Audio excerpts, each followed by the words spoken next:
Washington's clear thinking headquarters. The Morning Majority. 5 to 9 on 630 WMAL. 637 on WMAL. Morning Majority. Brian Eamon, Michael Steele in this morning. Joined now by Lanny Davis from the White House Legal Counsel.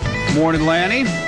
I'd like to say good morning to my favorite Republican, Michael Steele. How's my favorite Democrat, Lanny? How's it going, man? You guys want to get a room? How you doing, Michael? I'm doing great, buddy.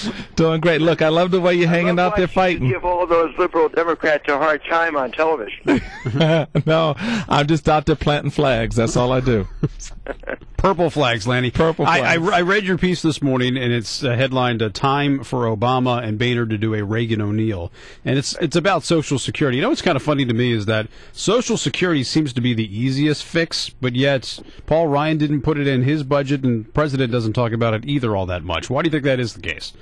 Well, there's definitely a conventional wisdom, and it's called the third rail. And if anybody even mentions Social Security reform, the other party irresponsibly demagogues it, and nobody wants to touch it.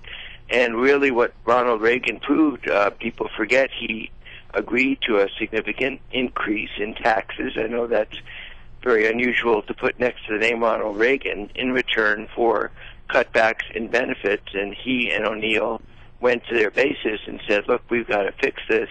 And Pat Moynihan and Bob Dole, who were two great statesmen back then and wish we had them now, helped O'Neill and Reagan get political protection from their both party bases, who were not happy. And that's the way it happened then, and you would hope that that's the way it could happen now. Well, Lanny, I agree with you 110% because I've referenced the Reagan-O'Neill, combo on a number of occasions because it was the way you got it done then. But how do you get it done in this environment when yesterday with the Facebook crowd, the president starts off by saying, I think the Republican plan, their vision is radical. I don't think it's particularly courageous. Nothing is easier than solving a problem on the backs of people who are poor, people who are powerless, people who don't have lobbyists, or people who don't have clout. And then goes on a few sentences later to talk about, but I think we're getting closer to working together.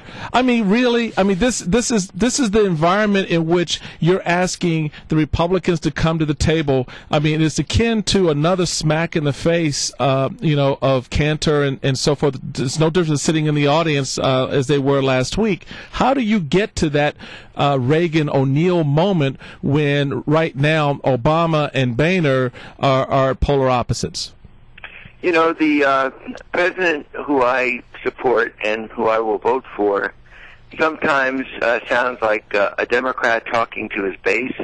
And sometimes he rises above it and sounds like the Purple Nation leader that I voted for, who does have the ability to reach out to the center and even to genuine conservatives. And I thought that while Mr. Ryan proposed something that I certainly don't agree with, which is essentially to privatize Medicare, and that was debated in the 60s, and instead it went to a single-payer government-paid system for elderly, but there's a reasonable argument that the private sector voucher system might work better. I don't agree with it. I don't think it's hard-hearted. I don't think it's anti-senior to put that idea out. But President Obama right now is going political, and the rhetoric he's using is traditional liberal populist rhetoric, certainly the rhetoric that I was raised in my home. Mm-hmm. And that's unfortunate. I do think it's unfortunate. I agree with you, Michael, that he could have gone in the other direction and appealed to political independence and embraced the Simpson-Bowles Commission report. Yep. Starting with Social Security, they're asking for a 1-year increase by 2050. And given the increase in age that we expect people to live, 14 years since the New Deal, 1 year from 67 to 68 by 2050, and a slight reduction in benefits and quite progressive in that more income, higher income people will contribute slightly more and get slightly less when they're elderly, but very slightly. than lower income people. This is the kind of responsible approach that Barack Obama could have said to Democrats and Republicans, join with me and let's go with the Simpson-Bowles plan. I think you laid out a very rational argument there, and while you and I would butt heads on probably some of the details, I think at this point what this audience who's hearing your voice now, and certainly what the American people across the country are looking for from the president, is exactly what you said, stepping it up a notch, showing that he really is going to orchestrate, construct the foundation for what this system looks like going down the road and how it benefits people. But when he falls into this political hot rhetoric, I think it tarnishes the debate to the point where people don't take it seriously. He's moving to the left on this, Lanny. He's not moving to the middle like you think he is. Well, I do think he's in the middle and rhetorically on the left in a political campaign. That's not that unusual. We'll hear Republicans seeking the nomination being forced to use the rhetoric of the Tea Party and the rhetoric of the right. I don't mind that rhetoric as much, Michael, but I think you make a valid point when it gets personal and when motives are impugned. That's where I draw the line. Right. You can say the word I disagree, and what follows can be very, very strong. But if you talk about somebody who is going to be hurting the elderly and who doesn't seem to care, you're talking about a personal attack. And I found the approach that the president used during health care, when he finally stood up to the line and allowed the House and the Senate to take the lead, while it worked and we got a bill passed. I don't think that's the kind of presidential leadership that we need on the budget.